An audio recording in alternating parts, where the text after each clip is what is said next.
ওই যা বললাম, হরিদান নির্যান পাঠ হবে, ওদিকে ভোগের গুছানো হবে, রান্না বান্না হবে, দিয়ে খেউরি হয়ে চান টান করিয়ে আসবে, আসে সে মহোৎসব করবে পরের দিন।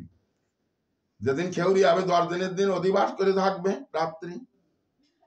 10 দিনের দিন খেউরি হয়ে ধরা ভাষায় দিয়ে ধরা ভাষায় দেবে ওই চিহ্নের নাম করে, যে ধরাধরি ধারণের মন্ত্র প্রভু আমি নাহি জানি, কৃষ্ণ নামে ধরাধরি বিসর্জন দিলাম আমি, এই বলে ওখানে ধরা ভাড়ায় দিয়ে আসবে।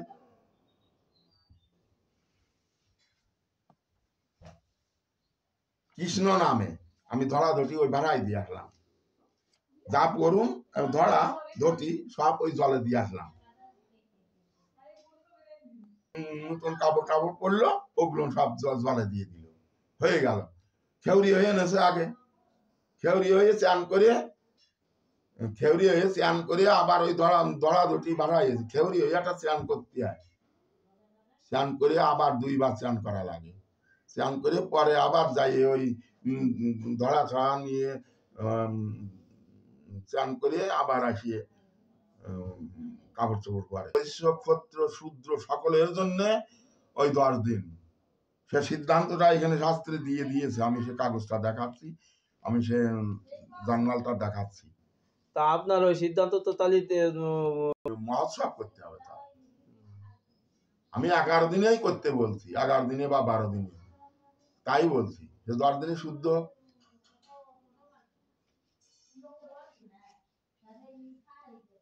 না, ব্রাহ্মণ শ্রাদ্ধ না, তাও করবে তাও না, কোন শ্রাদ্ধ বলে শব্দ উচ্চারণ হবে না, হবে নির্জান উৎসব। কি কি অসৌচ নাই, ন কাল ও নিয়মস্তথা ন শিষ্যদ নিহদস্তি হরির নামানি লুব্ধ, ন দেশ ও নিয়মস্তত্র, ন কাল ও নিয়মস্তথা ন শিষ্যদ নিষদস্তি হরির নামানি লুব্ধ।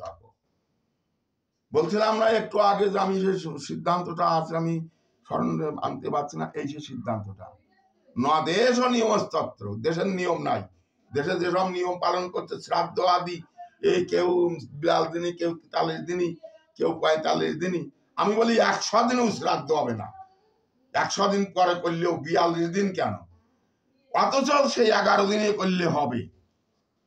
অথচ হরিদাসের নির্যান করলেন যেদিনই সেই দিন হবে। কোন বাবাজি যদি করেন এমন মহাবৈষ্ণবের জন্য আমি ঘৃণা করবো না, হবে হবে, কারণ সে হরিদাস, তার সমস্ত ভোগ বাসনা লিপ্সা সব তার কি বলে সমাধান হয়ে গেছে।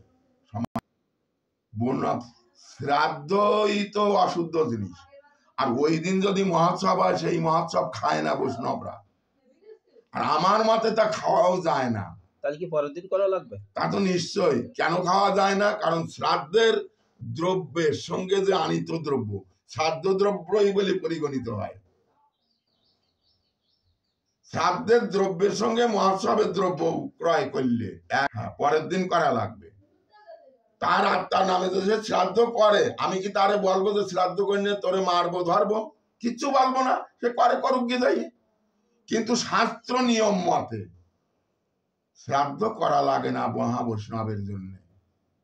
আর সাধারণ যারা মালা গলা দিয়া বৈষ্ণব, তাদের জন্য তো ওই 11 দিনই সবাই নিয়ম করিয়ে নিয়েছে, কেননা ওই 1 মাস 45 দিন পালন করবে না কেউ। তারা এইরকম হয়, বাবা মরি গেলি যে কালকে পরশু দিনকে চান করিয়ে আসিয়ে তারা যা তা করিয়ে বেড়াবে, খাইয়ে বেড়াবে। তাদের দেশের, সেই দেশের কথা, সেই মানুষের কথা। ও 42 দিন 43 দিন কনে খাটাচ্ছ? আমি তাই বলতে চাই যে যেদিন সে দেহ রাখবে সেই দিন সে যেন মহোৎসব করবে না হরিদাস ঠাকুরের মতন, যেদিন সেই দিন নয়। 10 দিন সে ওই মালসা পুড়াবে, ধরা গলায় দিবে, জাগতিক মতটাও পালন হয়ে গেল।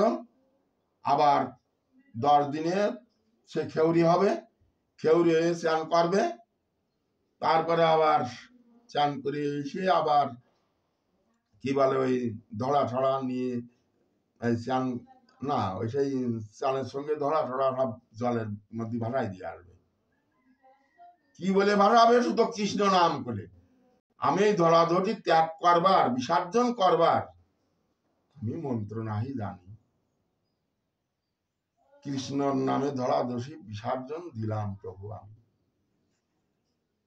এই বলে ওই ধরাধরি ভাসাই দিয়ে আসতে হবে কৃষ্ণ কৃষ্ণ বলে। বাস, এসে রাত্রিবেলায় অধিবাস করবে, গোছান গাছান করে রাখবে, সকালবেলায় ভোগ মহোৎসব হবে। ভোগ মহোৎসব মহাপ্রভু।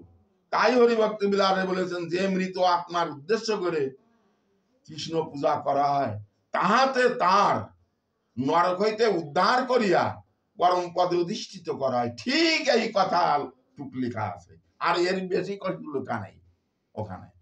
তাই মহাপ্রভু হরিদাসের জন্য ওই নির্জান উৎসব করিয়া কলিযুগের বৈষ্ণব শ্রাদ্ধ দেখাইয়া দিলেন।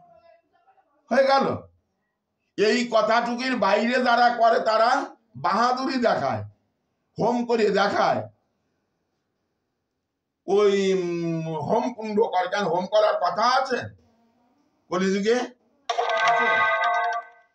বলছে দাড্ড লাগি হরির নাম উক্ত 3 বার, জড়লোক বুঝাইতে পুনরেকবার, কেবল শব্দ পুনরপি নিশ্চয় কারণ, জ্ঞান যোগ তপ আদি কর্ম নিপারণ। তাহলে জ্ঞানীদের, যোগীদের, কর্মীদের যেসব নিয়ম কানুন ছিল সব বাদ, সব নিবারণ। এবার মহাপ্রভু যে পরম বৈষ্ণব, তিনি যা দেখাইছেন সেইটাই করতে হবে। মহাপ্রভু একে তো ভগবান, তার নিয়ম পালন করতে হবে। শুধু তার ছবিটা পূজা করার নাম তো ভগবান গৌসুন্দরকে মানা বলে না।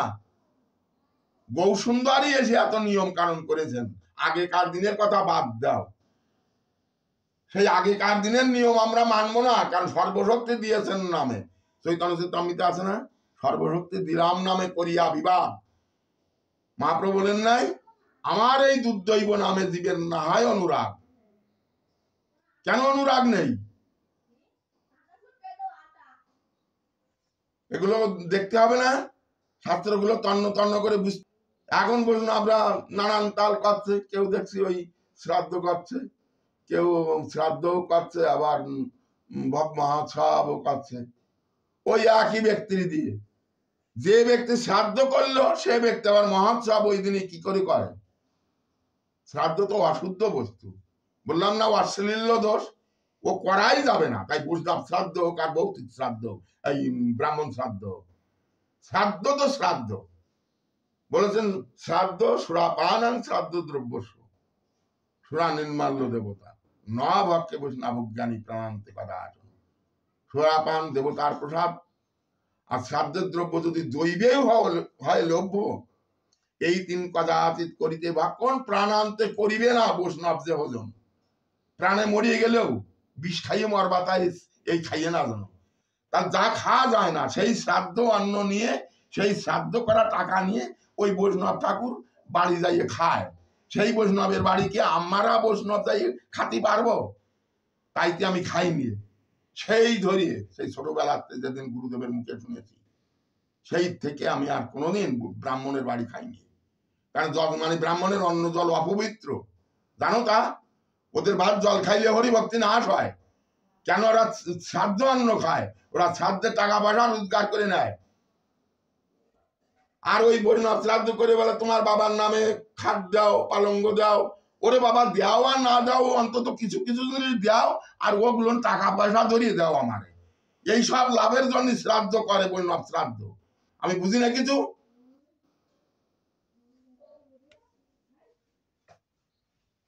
ওসব বাদ। শুধু ভোগ মহোৎসবে, ভোগ মহোৎসব হবে, সেখানে তার পারগতা ভালো থাকলে সে ভালো দেবে।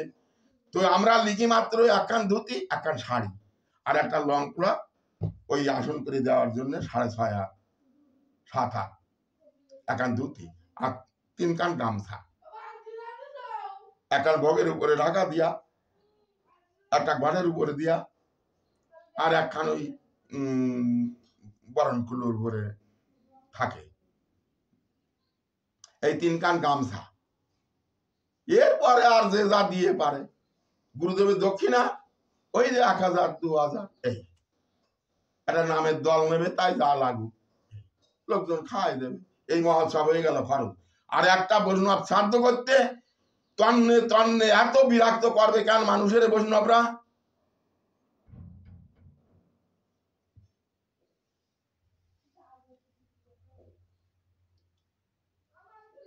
বাবার মশারি দাও, তোমার পাতা, বাবার পাদুকা লাগতো, তোমার বাবা তেল খাইতো, তোমার বাবা ঘি খাইতো, তোমার বাবার হাতে আংটি ছিল, তোমার বাবার চেন ছিল, তোমার মা মরে গেছে তার কানের দুল ছিল, তার গলার হার ছিল, তার পান নুপুর ছিল, এইসব করে কত হলো? 3 লাখ টাকা। তো অন্তত বাবাটা তো নিয়ম মতন দেওয়া, তো কম দিতে চাও দেও, তাতে আমরা না বলবো, এইরকম বলে গুছাইরি। কেন কত কম দিবা? সে ধনী মানুষ হলে 1 লাখ খানেক টাকা দেয়, আজগিরি ধনী হলে 50,000 টাকা দেয়, তার চেয়ে কম হলে আর 30-40 কম না। কেন এরকম মারামারে কেন বৈষ্ণবরা? ওই নিয়ে যদি ভগবানের সেবা করে তার মঠে মন্দিরই কোনো কাজে লাগবে? লাগবে তা? এই জন্য আমি ঘৃণা করি ওই শ্রাদ্ধ অশ্লীল দোষ। যেমন মহাপ্রভু বললেন, সার্বভৌম একটু মুক্তি শব্দের ব্যাখ্যা করো তো। মুক্তি শব্দের ব্যাখ্যা করলেন পঞ্চবিধ: সামীপ্য, সাযুজ্য, সালোক্য, সারূপ্য, সারটি। দীয়মান গ্রন্থি বিনা মত সেবানাঙ্গনা। এই পঞ্চবিধ মুক্তি ভক্তরা বলছে যে এই পঞ্চবিধ মুক্তি দিলেও গ্রহণ করে না। তাহলে এই পঞ্চবিধ মুক্তি গ্রহণ করে না, পঞ্চবিধ মুক্তি। তাই ভগবানের ওই কথা শুনে তাই বলছেন, তুমি তো মুক্তি শব্দের ব্যাখ্যা করলে সার্বভৌম, বেশ, কিন্তু ও বাদে আছে আর অভিপ্রায়। মহাপ্রভু বললেন সার্বভৌমকে, এগুলো দেখে না চোখ মেলাইয়ে কোন জায়গায় আছে?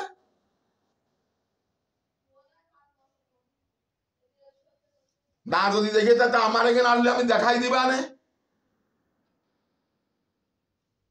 আমার তাদের অভিমান নেই, আমি দেখাই দিবা নে তারে।